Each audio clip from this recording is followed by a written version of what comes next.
Bom, galera, então nessa aula a gente continuou com o assunto de classes e com aquele exemplo da loja de eletrônicos, certo? Na aula de hoje a gente vai adicionar uma função a mais na classe cliente. E a gente vai perceber que para o uso dessa função ficar maximizado, ficar mais eficaz possível, né, digamos assim, a gente vai precisar utilizar a alocação dinâmica de memória. Então vamos para a implementação, a interface, na verdade, de cliente. Vamos criar um array para armazenar os produtos comprados por essa pessoa, né, por esse cliente. Então, vamos colocar aqui do tipo private, né, modo de acesso private. Vou colocar string porque eu vou armazenar só o nome. Então, vai ser aqui produtos e vai ser um array.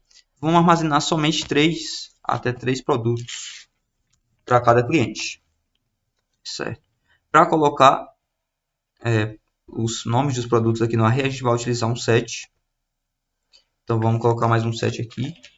Set produtos string os colchetes para dizer que é um array. E vamos colocar o método de impressão para colocar na tela, mostrar na tela os produtos comprados. Então, vou colocar aqui print produtos.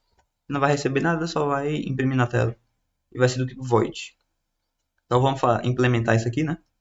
A implementação no .cpp agora. Vamos implementar aqui embaixo o print. Então, a gente faz aqui cliente, print produtos. Como é que a gente faz para imprimir o array? A gente já sabe, né? Utiliza um for. Então, int i igual a 0 e for menor do que 3, né? Porque a gente só pode armazenar até 3 e mais. Então, cout, eu coloco aqui produtos, que é o nome do array, e o endline para ficar um embaixo do outro. Onde está definido os sets, cadê? Aqui, vamos definir o set dos produtos também. Então, vamos vir aqui em void, cliente, set produtos. Então, aqui eu vou colocar string produtos e os colchetes para dizer que é um array. E aqui eu não vou poder utilizar o this dessa forma, porque ele vai alegar que tem um errinho aqui. Eu vou mostrar para vocês. Se a gente tentar executar, ó, de incompatíveis types, né? Tipos incompatíveis. Veja que eu tenho dois tipos diferentes. O que acontece aqui é que internamente o parâmetro é convertido para um ponteiro e não um array. Um array a gente pode entender como um ponteiro para o primeiro elemento. Só que aqui é feita uma conversão para um ponteiro diferente. Então a gente não pode atribuir em um array um ponteiro, mesmo que eles tenham algumas semelhanças. Tá? Por hora, entenda como isso. Eu não posso atribuir um ponteiro passado aqui no parâmetro para um array da minha classe. Então, o que eu tenho que fazer? Eu tenho que passar elemento por elemento para o meu array da classe. Então, a gente vai ter que utilizar um for. Então, vem aqui, int igual a 0 e for menor do que 3 e mais. A gente faz produtos, diz produtos. Vamos pegar um elemento separado, uma posição separada e atribuir a um elemento único. Veja que eu estou fazendo diz produtos, me referenciando aqui, fazendo referência ao produtos da classe. E esse daqui é o produtos parâmetro, beleza? Com isso eu consigo tirar aquele erro e talvez executar meu programa. Pronto. Agora aqui na main a gente precisa chamar aqueles métodos, né? Veja que eu não alterei o meu construtor, eu não vou poder passar aqui os meus produtos aqui no construtor. Mas eu tenho set, né? Quando o construtor não faz referência ao atributo, né? Os produtos, eu posso utilizar um set. Então, set, eu vou ter que fazer assim. Como ele espera um array, né? Cadê o set? Ele espera um array, eu vou ter que criar um array lá na classe, preencher esse array e passar lá para a minha classe. Então, eu crio aqui string produtos 3 e coloco ponto e vírgula aqui. Então, eu preencho aqui. Eu posso preencher... Vamos preencher onde? Aqui mesmo. For. Int igual a 0 e for menor do que 3 e mais. A gente vem aqui, ó. Passa os produtos para esse array aqui da main. Então, é produtos e. Vamos colocar uma mensagem aqui, né, para ele saber que é para digitar os produtos. Então, informe os produtos comprados. Informe, faltou um N aqui. Beleza, ele vai digitar os produtos. Só que eu não vou poder passar aqui em cima, né, já que eu criei minha classe só aqui embaixo. Então, eu só vou poder passar aqui embaixo, né? Depois que eu crio a variável da classe. Então, eu venho aqui, primeiro, cliente.set produtos. Agora sim, eu passo os produtos. E aqui embaixo eu posso imprimir os produtos que eu comprei a partir de print. Então, eu coloco aqui produtos comprados e chamo o meu print, né? Primeiro cliente print produtos. Veja que eu não vou poder colocar aqui no cout porque print é void, né? Eu não posso colocar funções void em couts. Isso me dá um problema. Certo? Vamos colocar aqui um endline para separar. Senão vai ficar junto a parte que eu digitei e a parte que o programa retorna os dados, né? Então, para ficar mais organizado, vamos fazer assim. E testamos aqui.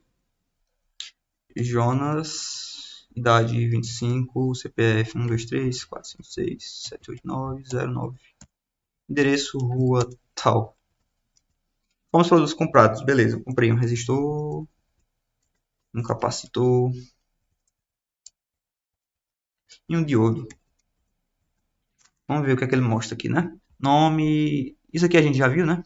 A gente fez nas outras aulas. O que me interessa é essa parte aqui, produtos comprados. E aí ele mostrou resistor, capacitor, diodo e como alcançou o return, mostrou o objeto destruído. Certo. Mas se eu tivesse mais produtos para cadastrar, aqui o programa tem uma limitação de 3. Então, provavelmente o usuário ia procurar um programa melhor do que esse, já que ele só cadastra 3, né? Mas para deixar o cliente, né, o usuário mais feliz, vamos colocar aqui 100. E aí ele vai poder cadastrar até 100, até o dedo dele cair, 100 produtos. Beleza?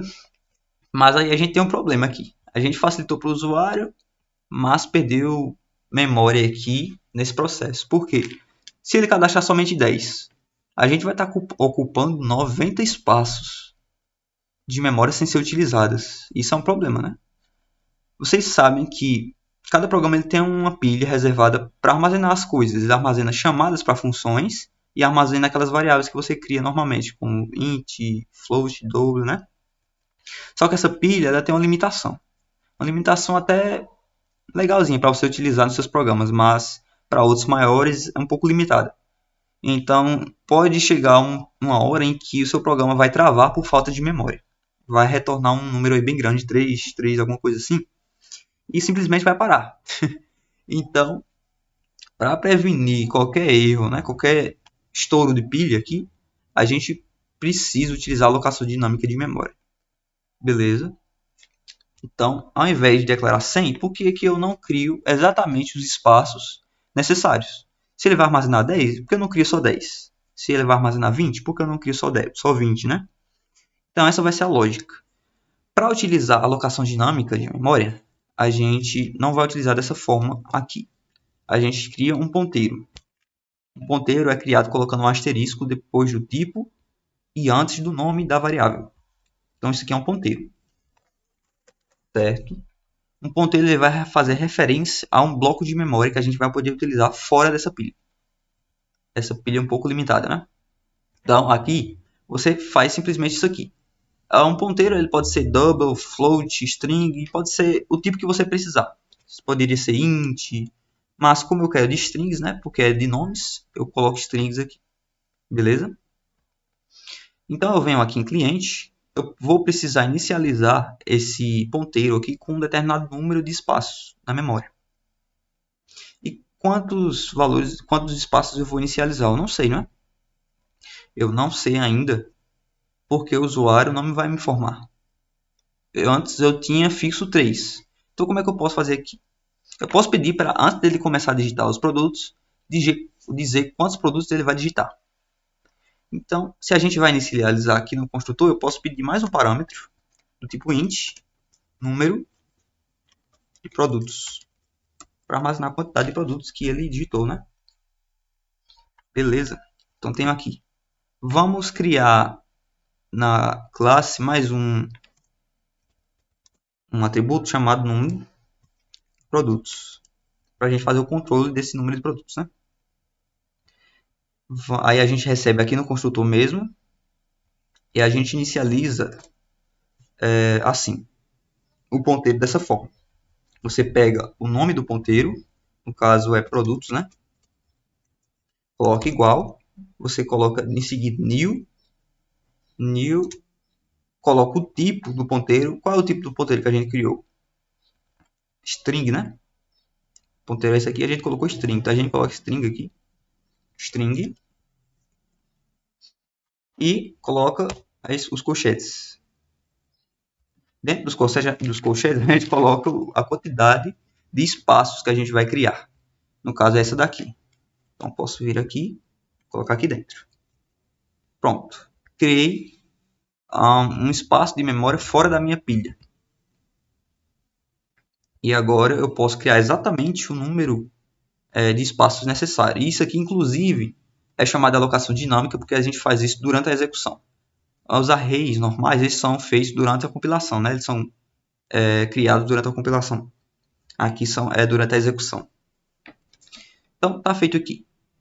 No destrutor, quando a gente tem que desalocar essa memória, porque digamos que você não precise mais dessa memória alocada fora da pilha. Memórias alocadas fora da pilha não são automaticamente excluídas, deletadas. Então, o programador que tem o trabalho de destruir isso aqui para dar espaço para outra variável, né, que você queira utilizar depois. Então, para destruir isso aqui, a gente faz assim, delete e coloca os colchetes e o nome produtos. Dessa forma, a gente destrói tudo que tiver alocado aqui em produtos. Beleza? Então, está feito aqui. No construtor, eu inicializo com new e no destrutor, eu deleto com delete. Certo? Veja que agora o destrutor ele tem uma função legal, né? Uma função importante de destruir as memórias alocadas. Beleza, então eu vou ter que alterar algumas coisas para meu programa funcionar adequadamente. Então, no set produtos, se a gente já inicializa ali no construtor, eu não preciso mais colocar aqui no set, né? A quantidade de produtos. Então, onde é que eu fiz o set mesmo? Cadê o set? Aqui. Lembre que normalmente a gente passava como os arrays para as funções. A gente colocava o array do lado e em seguida a quantidade de elementos, né? Aqui a gente não precisa fazer isso porque a gente está passando lá para o construtor.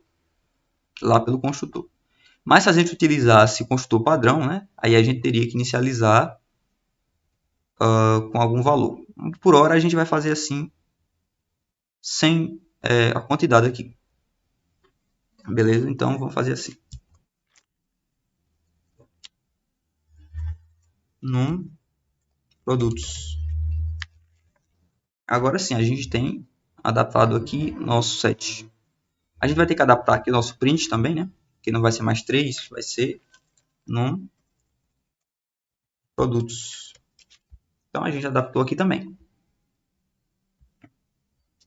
A gente precisa modificar aqui o protótipo, já que a gente está adicionou mais uma variável para ser recebida aqui, mais um valor. E a gente pode vir aqui para main. Na main, a gente vai ter que pedir, não é? Aqui para o usuário, informe a quantidade de produtos comprados. A gente coloca um CI aqui, QTD. Vamos fazer aqui um int QTD. E beleza, tá aqui. Em seguida a gente diz informe os... Vamos colocar aqui a quantidade, né? Deixar o programa mais funcional. A gente pode colocar aqui QTD produtos comprados. Então, se ele comprou 5, ele vai dizer aqui, informe 5 produtos comprados. Beleza. Então, o que a gente tem que fazer aqui agora? Trocar aqui para QTD. E veja que aqui eu tenho um array também. Um array que eu estou inicializando com 3. E agora? Eu vou ter que usar a memória dinâmica aqui também? Sim, eu vou ter que utilizar aqui também. Então, como é que a gente faz? Coloca aqui. Da mesma forma que a gente fez na classe. A gente coloca o asterisco. Depois inicializa, né? A gente já pode inicializar aqui? Não, né? Porque a gente não sabe quantos espaços eu tenho que colocar. Então, por isso eu deixo aqui em forma de ponteiro simples. Quando ele digita aqui, ó, em QTD, aí sim eu posso inicializar ali. Então, produtos, recebe new string, e aqui eu coloco QTD. Se eu utilizei new, então eu vou ter que utilizar delete. O delete eu vou colocar aqui perto do return. No final, né, já que eu vou precisar do QTD, eu poderia deletar depois da última vez que eu utilizei. Mas a gente pode utilizar aqui mesmo no final. Então vamos colocar aqui delete produtos. Certo? Então tá feito aí a alocação e a desalocação ali embaixo. Vamos ver se isso aqui funciona. QTD. O que está faltando aqui? Falta a gente passar o QTD aqui, né? No construtor. E aqui faltou um ponto e vírgula. O compilador ajudando a gente aqui a descobrir os erros. E pronto. Tá aí. A gente pode digitar as coisas. Então vamos digitar Luana 23, CPF aqui, tô doido. Endereço, rua, tal. Agora sim, né? Eu quero comprar 5 produtos. Informa os 5 produtos comprados, né? Ficou junto aqui, mas a gente dá para entender. Então vamos lá, resistor, capacitor, indutor, diodo, transistor e tá aí. Produtos comprados, mostrou só o resistor, né? O resistor. Então a gente tem algum erro aqui, vamos ver o que é que foi que aconteceu.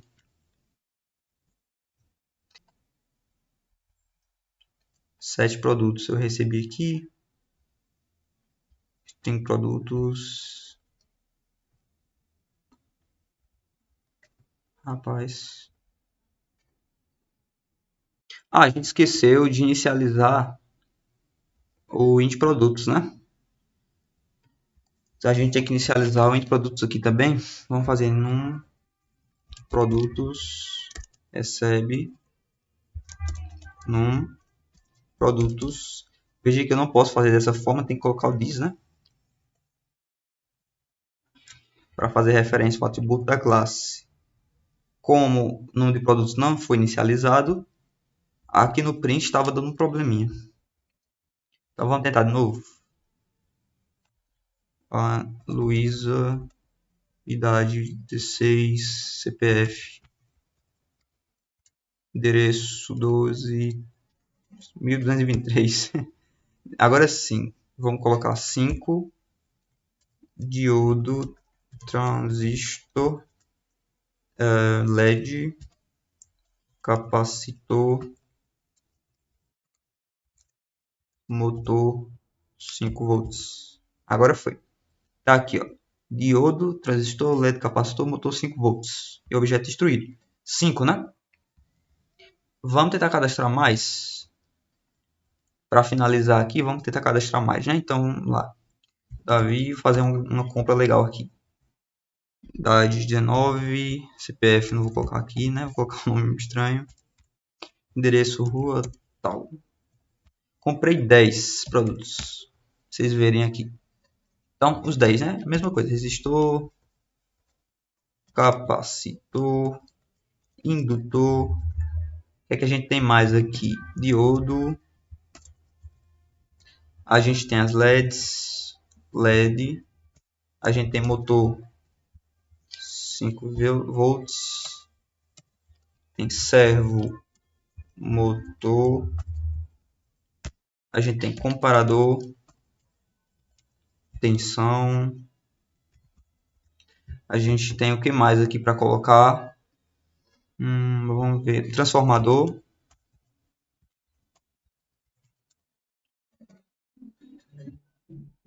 Falta um aqui. Vamos colocar o Arduino. E tá aí. Resistor, capacitor, indutor, diodo, LED, motor, servo, motor comparador, transformador, os 10. E eu utilizei exatamente as 10 posições que eu precisava para armazenar todos esses elementos. Então vejam que eu posso ter uma economia maior de memória e ainda assim entregar um programa mais eficiente para o usuário. Então só revisando aqui a parte do construtor, né? O funcionamento. A gente pede ao usuário a quantidade de produtos que ele vai digitar. Então, a gente armazena aqui em QTD. Depois, a gente cria um array auxiliar aqui na main para armazenar esses produtos. Beleza, depois a gente pede os produtos e armazena nesse array auxiliar aqui na main. A gente cria a variável da classe e já repassa aqui o QTD, né, a quantidade de elementos, para ele fazer o que lá na classe? Para ele inicializar a alocação dinâmica, né, o ponteiro de alocação dinâmica que tem lá na classe. Então, ele inicializa aqui com new. Então, quando eu comprei 10 produtos, ele inicializou aqui com 10 posições. Inicializou aqui. Certo. Beleza. Então, tendo preenchido aqui os produtos no array auxiliar aqui, eu posso repassar esse array para primeiro cliente, né, a variável primeiro cliente. O set, eu não precisei passar a quantidade de produtos aqui, porque eu já repassei ali no construtor.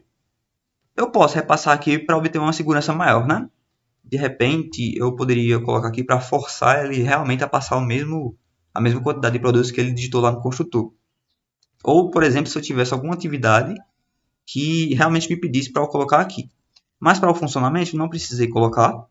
Eu utilizei o número de produtos que eu inicializei com o número de produtos que o usuário me passou aqui, né? Então, eu fiz isso aqui. Beleza? Inicializei aqui.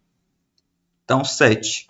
Eu não pude utilizar o dis diretamente entre os arrays, porque aqui é um ponteiro diferente. Então, não pude. Então, eu tive que copiar cada elemento para o array aqui da classe. Então, fiz isso aqui com set. E o meu set trabalhou nisso aqui. Eu imprimo aqui aqueles atributos, os atributos lá da classe, das características do cliente, né? Nome, idade, CPF, endereço. E por fim eu chamo print produtos. Print produtos, que é o último método lá de baixo, né? Imprime para mim cada elemento separado. Quando eu chego aqui, eu deleto, eu desaloco a memória. Então, se eu tinha 10 espaços, agora eu vou ter 0 ocupando ali, porque eu apaguei tudo. E quando eu cheguei no return 0, o destrutor de cliente.cpp é chamado. Tendo chamado lá, o que é que acontece no destrutor? Ele desaloca aquela memória que eu criei lá no construtor. Então, se eu tinha 10 aqui, eu não tenho mais aquelas 10 posições, agora eu tenho 0. E por isso que mostra aqui o objeto destruído. Então, esse é um resumo geral do que aconteceu aqui e o que a gente fez. Beleza? Então, obrigado por assistir mais uma vez, né? E vejo vocês na próxima aula. Até!